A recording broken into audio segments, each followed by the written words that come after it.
Welcome to In Conversation with Kashmir Times. I'm Anuradha Bhasin, and joining me today is Sajjad Kargili. He is a journalist, an activist first, and presently he is a member of the Kargil Democratic Alliance. He was a member of the high-powered committee that was set up for talks with the center on the issue of the demands raised by Ladakhis. The talks have not gone the way that the Ladakhis were hoping. Um, the high-powered committee comprised members from Kargil Democratic Alliance and from Leh Apex Body. These are the two districts in Ladakh, and Ladakh has been reeling under crisis ever since Jammu and Kashmir was demoted and truncated into two union territories, and Ladakh has been turned into one union territory where people are feeling the heat of the loss of their political rights, their land rights, um, and right to jobs, right to their very existence. उनको लगता है कि उनके जो जितने भी हक हैं और जो क्लाइमेटिक जो एनवायरमेंटल डिग्रेडेशन जिस तरह से जिसका खतरा है, जो बड़े बड़े प्रोजेक्ट्स लिए जा रहे हैं, ये सब जो मुद्दे हैं। और ये सोनम वांगचुक, आपको याद दिला दें कि सोनम वांगचुक जो एक बहुत बड़े एक्टिविस्ट हैं, एक बहुत बड़े इनोवेटर हैं, अवार्ड विनिंग है, मैगसेसे से अवार्ड भी उनको मिला है, वो अभी हंगर स्ट्राइक पे हैं। और ले के जितने लीडर्स हैं, जितनी ऑर्गेनाइजेशंस हैं, सोशल ऑर्गेनाइजेशंस हैं, ले की नहीं कारगिल की भी, वो सब इसमें एक साथ उनको सॉलिडारिटी सपोर्ट दे रहे हैं। और आज हम ये जानना चाहेंगे कि ये मुद्दे क्या हैं आखिर। सबसे पहले Sajjad, welcome and thank you for joining us. Thank ये you, ma'am. Thank you for having me here. और ये टॉक्स आपकी कैसी रहीं सेंटर के साथ? अम, क्या मायूसी रही जिस तरह से टॉक्स चल रही थी, उनका क्या रवैया रहा और क्यों फेल हुई? First of all, I want to just try to sh- give some background story of this formation of Kargil Democratic Alliance and Leh Apex Body. After the bifurcation of the state of Jammu and Kashmir in Ladakh, there are two different religious identities. They live together. Like in Leh is Buddhist majority district, and in Kargil there is Muslim majority districts. We had very large, very huge differences in terms of when Jammu Kashmir was not bifurcated. The people of Kargil were opposing this bifurcation of the state and abrogation of Article 370, while as in Leh there was a demand that UT must be granted for Ladakh, but Kargili people they were opposing. When suddenly on 5th August 2019, when Jammu Kashmir was downgraded into two union territories and the Article 370 was revoked, uh, there was jubilation in Leh, while as in protests were happening in Kargil.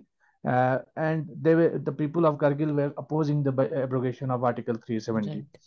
Right. After any years, like in 2020, people from both the districts they have realized it that we have lost something.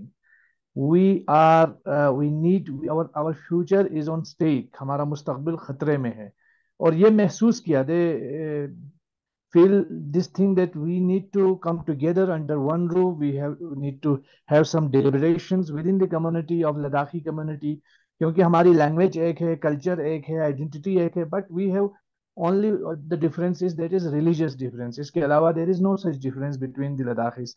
तो जो लद्दाखी की जो ये Kargil Leh communities में and they realize it in Leh they form it and amalgam a अच्छा, body of एक all मिनट, I religious political. Interrupt you, let's take these issues one by one. What are the major Yeah. Issues the, जो the बातें निकल के आई हैं? एक है कि आपका पॉलिटिकल राइट्स जो हैं वो बिल्कुल खत्म हो गए हैं, क्योंकि The assembly was, there is no First of assembly all, now. It's a union territory status, so there is we no had representatives. four MLAs in Jammu and Kashmir. We had two MLCs in Jammu and Kashmir. Today, we don't have any representation. We don't have any elected body. We don't have any assembly. Like हम पूरी तरीके से disempower हुए, ये चीज लोग देख रहे हैं। और पूरी तरीके से जो लद्दाख में जो सब गवर्नेंस है वो ब्यूरोक्रेट्स ने टेक ओवर किया।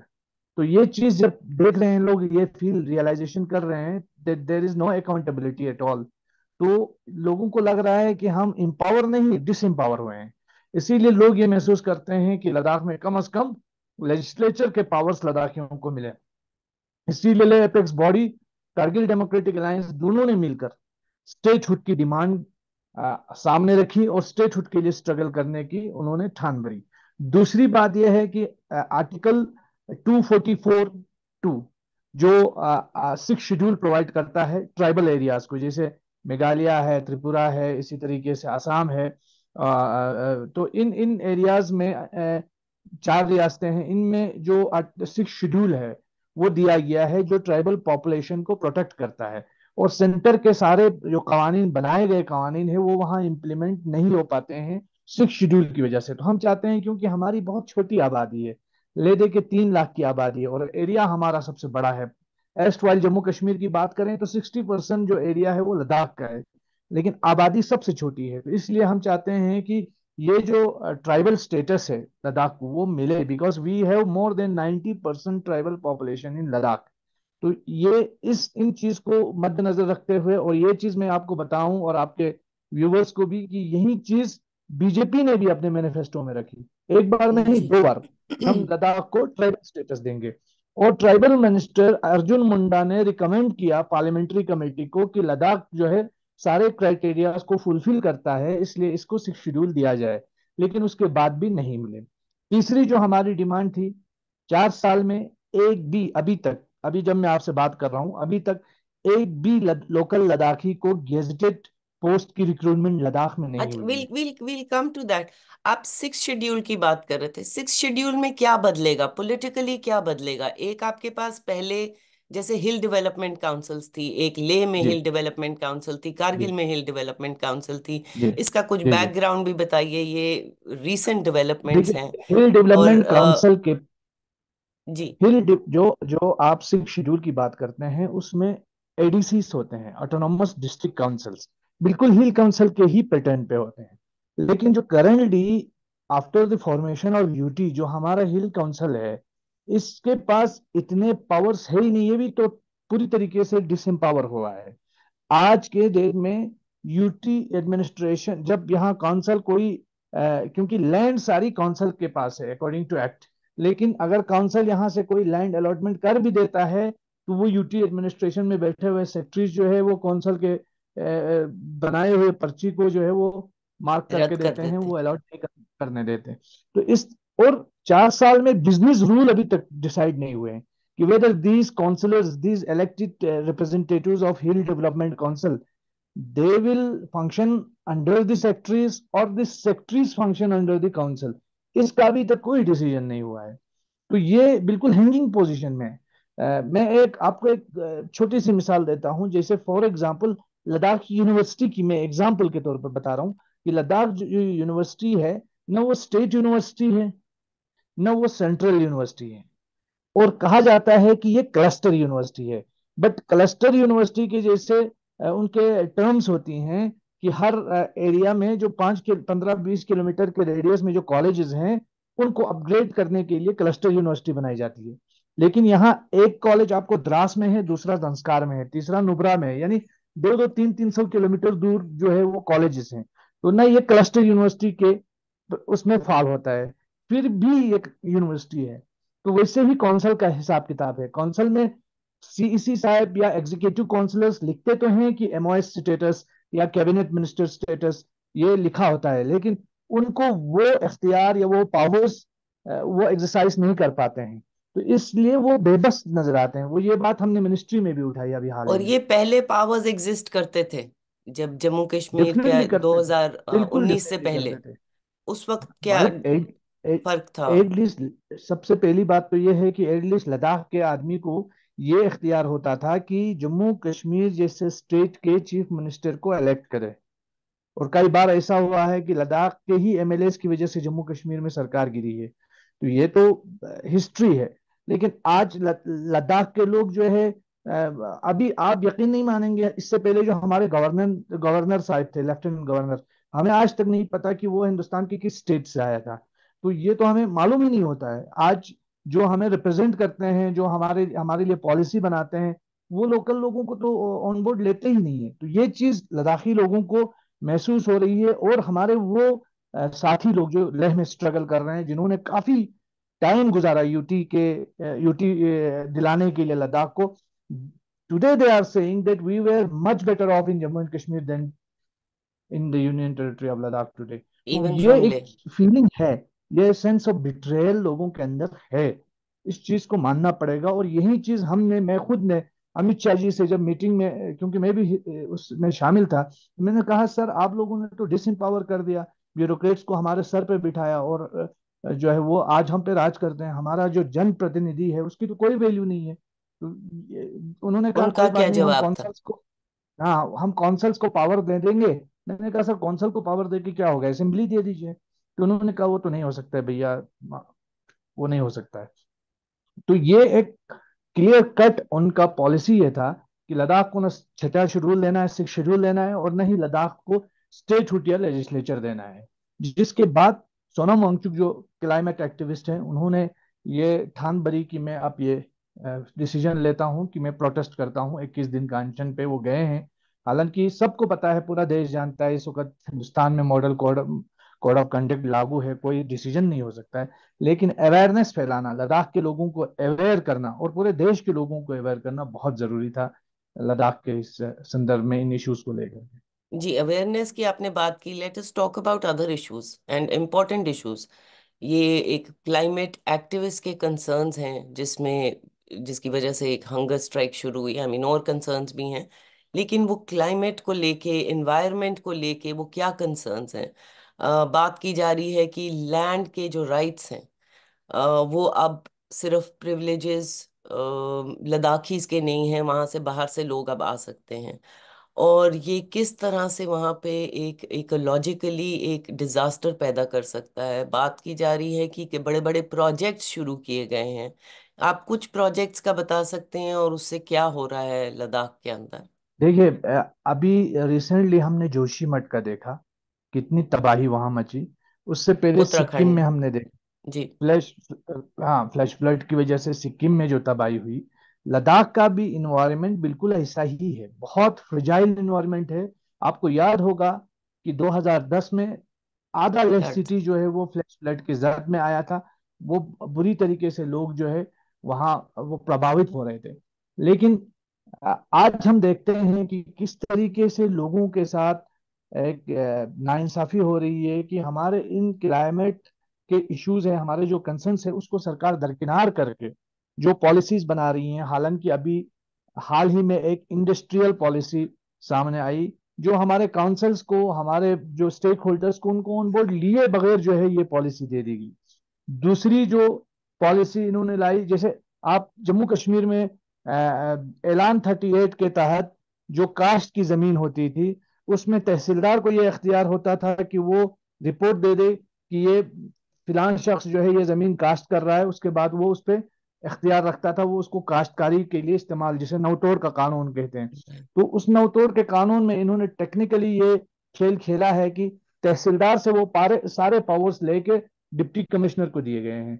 और यही ये चीज भी हमने उधर अपनी मीटिंग में रखी कि भाई डिप्टी कमिश्नर मेरे कहने पे आ सकता है, क्योंकि मैं एक पॉलिटिकल आदमी हूं। तो मैं अपने घर ले जाके दावत दे करके उनको कह सकता हूँ कि ये मैंने जमीन जो है वो कास्ट के लिए इस्तेमाल की है, तो वो दे देंगे। लेकिन एक आम गरीब आदमी जो है वो डिप्टी कमिश्नर या मजिस्ट्रेट के ऑफिस जाके उससे कास्ट नहीं करवा सकता। तो ये और एक एक आई तहसीलदार आई से, इंटरप्ट यू के व्यूअर्स जो लद्दाख से इतने वाकिफ नहीं हैं। लद्दाख का एरिया कोई 60,000 स्क्वायर किलोमीटर का है। आबादी 3 लाख की है और ये स्कैटर्ड पॉपुलेशन है। एक, अगर आप एक गांव में, एक टाउन में अगर आप होंगे, अगला गांव या टाउन जो है कम से कम 30-40 किलोमीटर दूर होगा। क्या, एम आई राइट? बिल्कुल बिल्कुल। ये एक एक सॉरी, अब ना अच्छा, अभी बताइए। अभी जो सोलर पावर प्लांट्स लगाने की बात हो रही है, और इसी तरीके से हमने सुना है, ये हमें खदशा है, क्योंकि जिस तरीके से सरकार जो है हमें वादा करने के बाद भी हमारे जो सिक्स शेड्यूल देने से इनकार कर रही है, उससे ये खदशा जो है वो, शक जो है वो यकीन में तब्दील हो जाता है कि कहीं ना कहीं जो कॉरपोरेट लॉबीज हैं वो इन्वॉल्व हैं लद्दाख में, सिक्स शेड्यूल के रास्ते में रुकावट है। आपको मैं बताता चलूं, अभी इलेक्ट्रोल बॉन्ड्स का खुलासा हुआ है। जी। हमारे यहाँ एक मेगा इंफ्रा कंपनी है, उसने तकरीबन 900 करोड़ जो है वो जोजिला वो टनल चंदा भी दे दिया उनके, है। हाँ। हाँ जी। तो अब ये हमारे लद्दाख का टोटल बजट 6,000 करोड़ है, और 6,000 करोड़ बीजेपी को चंदा मिलता है।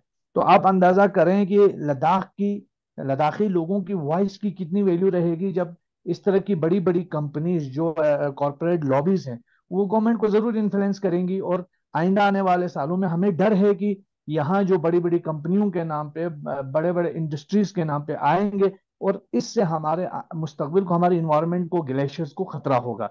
इसीलिए हम प्रोटेक्शन चाहते हैं, और एक ऐसा प्रोटेक्शन जो मजबूत हो, जो हमें आर्टिकल 370 तो देता था, लेकिन आर्टिकल 370 के हटने के बाद इस वक्त हम उन तमाम जो सेफगार्ड से जो है वो महरूम है।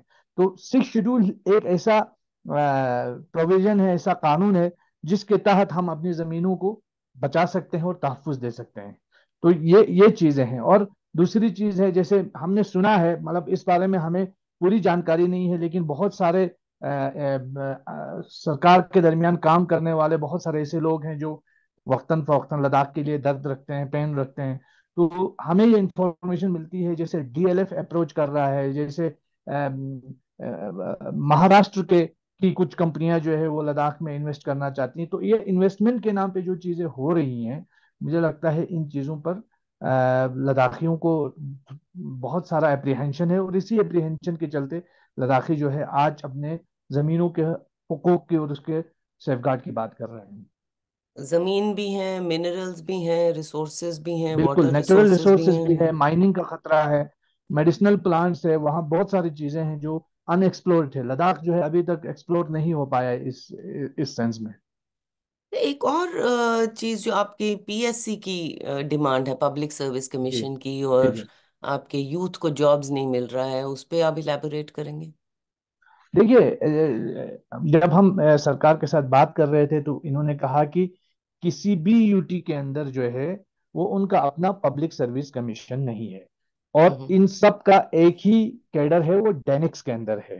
दिल्ली, अंडमान निकोबार, दामन एंड दीव, ये सारे यूटीज को मिला करके। और अब इनका प्रपोजल ये था कि लद्दाख को भी इसमें शामिल करें। तो हमारा ये था कि या तो आप लद्दाख के लिए अलग पब्लिक सर्विस कमीशन दें, या Jammu Kashmir public service commission को लद्दाख के लिए एक्सटेंड करें। क्यों?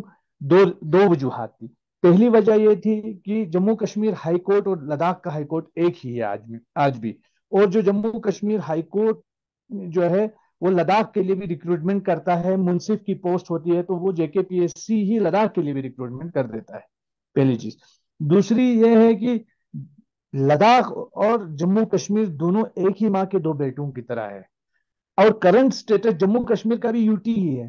तो जब अब ये कहना तो गलत है कि यूटीज के पास जो है पब्लिक सर्विस कमीशन नहीं है, जम्मू कश्मीर के पास पब्लिक सर्विस कमीशन है, तो लद्दाख के पास क्यों नहीं है?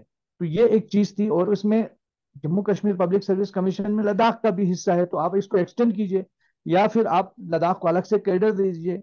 क्योंकि डेनिक्स में जाना जो है, हमारे बहुत सारे जो स्कॉलर्स थे उनको बहुत सारी तशवीश थी, बहुत अप्रीहेंशन था उनके प्रमोशंस को लेकर, सैलरीज को लेकर, और फिर टोपोग्राफी को लेकर के। क्योंकि जम्मू कश्मीर के अक्सर मुलाजिम आज भी जो है वो लद्दाख में जॉब करते हैं, जेके कैडर के। और लद्दाख के बहुत सारे लोग जम्मू कश्मीर में भी काम करते हैं। तो ये एक चीज है जो मुझे लगता है सरकार ने आनन फानन में जो डिसीजन लिया 5 अगस्त 2019 को, वो आज तक कंफ्यूज है कि हम इसको कैसे सेटल करें, और उनसे सेटल नहीं हो पा रहा है। तो अब उन्होंने इन प्रिंसिपल एग्री कर दिया है कि हम Jammu Kashmir public service commission को एक्सटेंड करेंगे और उसमें अमेंडमेंट की जरूरत है। उन्होंने कहा है कि हम अमेंडमेंट करेंगे, नहीं तो Jammu Kashmir public service commission अगर एक्सटेंड नहीं होता है तो लद्दाख को भी अलग से पीएससी देने के बारे में सोचा जाएगा। ये इन प्रिंसिपल वो एग्री हुए हैं। एक डिमांड उन्होंने मानी है, जी। और बाकी और डिमांड्स जो पे क्या जॉब्स का रवैया था, रहा?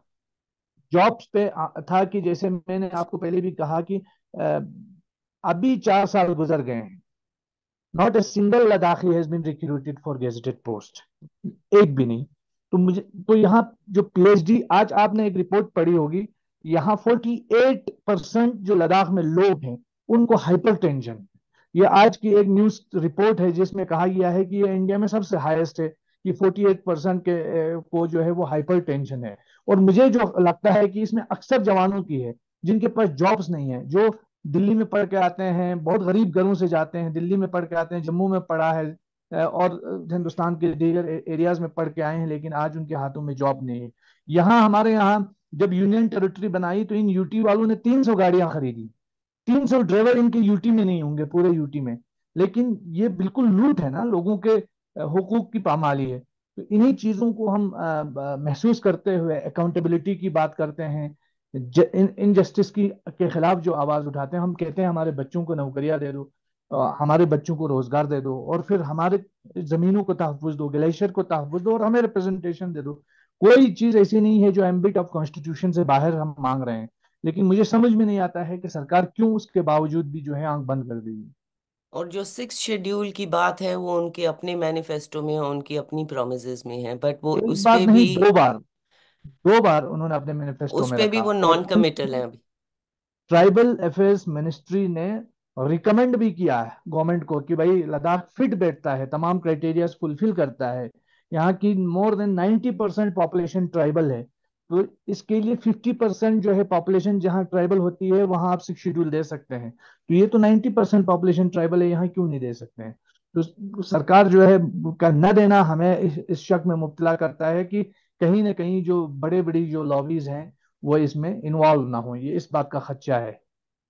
एक और मुद्दा है, और वो सोनम वांगचुक ने भी रेज किया, और कई पिछले 2020 से हम देख रहे हैं, हमारे सामने है, जो लद्दाख का जो स्ट्रेटेजिक सिक्योरिटी है वहाँ की, जी।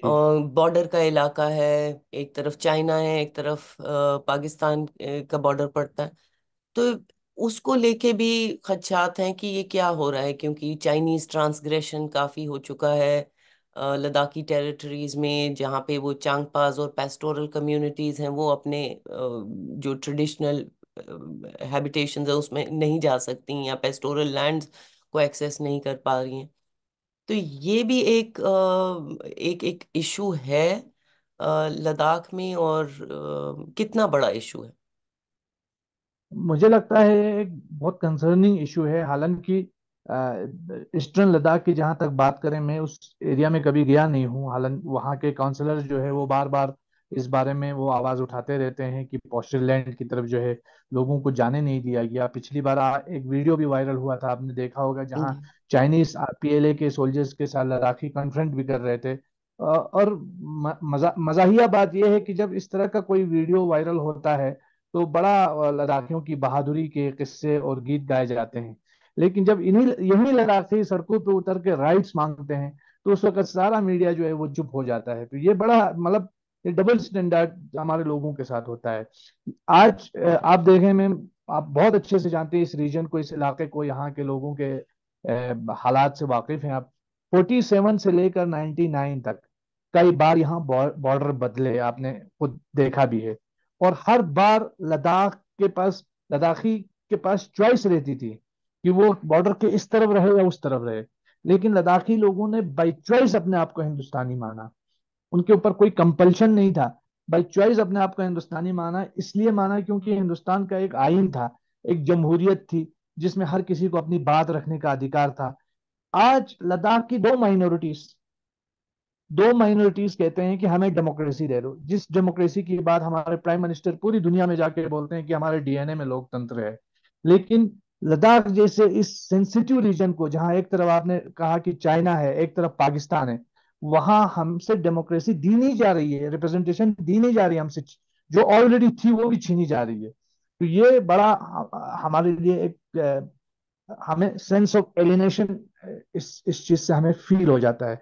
आप में हमारे बगल में आप देखिए, पिछले साल गिलगित बल्तिस्तान में लोग जो फुल स्टेटहुड वहां भी लोग मांग रहे थे, क्योंकि वहां का जो स्टेट है वो भी एक एग्जीक्यूटिव ऑर्डर से बना हुआ है।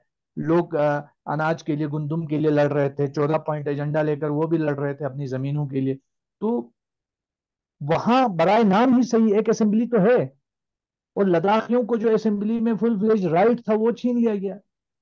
तो जो बातें की जा रही हैं आज सीएए के नाम से, हम अफगानिस्तान से लोगों को लाएंगे, बांग्लादेश से लाएंगे, पाकिस्तान से लाएंगे, उनको सिटीजनशिप देंगे।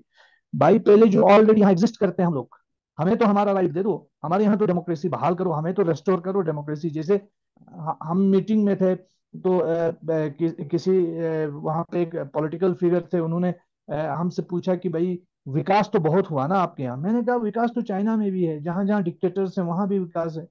विकास तो कोई मतलब क्राइटेरिया नहीं है किसी चीज का। हमारा और चाइना में डिफरेंस ये है कि चाइना का प्रेसिडेंट कहीं जाके ये नहीं कह सकता है कि मैं दुनिया की सबसे बड़ी डेमोक्रेसी हूँ, लेकिन हमारा प्राइम मिनिस्टर तो हर जगह जाके बोलता है कि हम दुनिया की सबसे बड़ी डेमोक्रेसी हैं। तो हमको क्यों नहीं दे रहे हैं आप डेमोक्रेसी? हम तो पूरे देश के लिए पोस्टर पोस्टर स्टेट बन सकते हैं, पोस्टर बॉय टाइप का बन सकते हैं, कि आप दुनिया में जाके ये बता सकते हैं कि ये देखो ये एक स्टेट है जहाँ दो माइनॉरिटीज रहती हैं और हमने इनको डेमोक्रेटिक राइट्स दिए हैं। तो ये चीजें हैं जो कंसर्न है लद्दाख के लिए। और अभी ये 15-16 दिन से जो सोनम वांगचुक का हंगर स्ट्राइक चल रही है, अनशन पे वो हैं, उनके साथ बहुत सारे लोग जुड़े हुए हैं। और इसको लेके, और एक, क्योंकि एक बहुत नाजुक स्थिति है, एक बहुत जाने माने भी आपने पोस्टर बॉय की बात की, तो सोनम वांगचुक को इसी सरकार ने एक पोस्टर बॉय बनाया था जब 2019 में उन्होंने ये बयान दिया था कि ये बहुत अच्छा है कि ये यूनियन टेरिटरी बन गई है, और उनकी लॉन्ग पेंडिंग डिमांड थी, अब वो डिस्क्रिमिनेशन नहीं होगी। लेकिन जब वो बात कर रहे हैं मुद्दों की, लद्दाख के लोगों की मुद्दों की, और अनशन पे बैठे हैं, इतने दिनों से बैठे हैं, तो कहीं सरकार ने किसी लेवल पे कोई राब्ता करने की कोशिश की कि हम इस पे बात करेंगे, या बिल्कुल चुप्पी साधी हुई है? देखिए आज 16 दिन से वो शख्स प्रोटेस्ट कर रहा है, और आज में जाके आया उसकी हालत बहुत, उसकी स्थिति सही नहीं है, और बहुत कमजोर भी हो चुके हैं सोनम वांगचुक जी।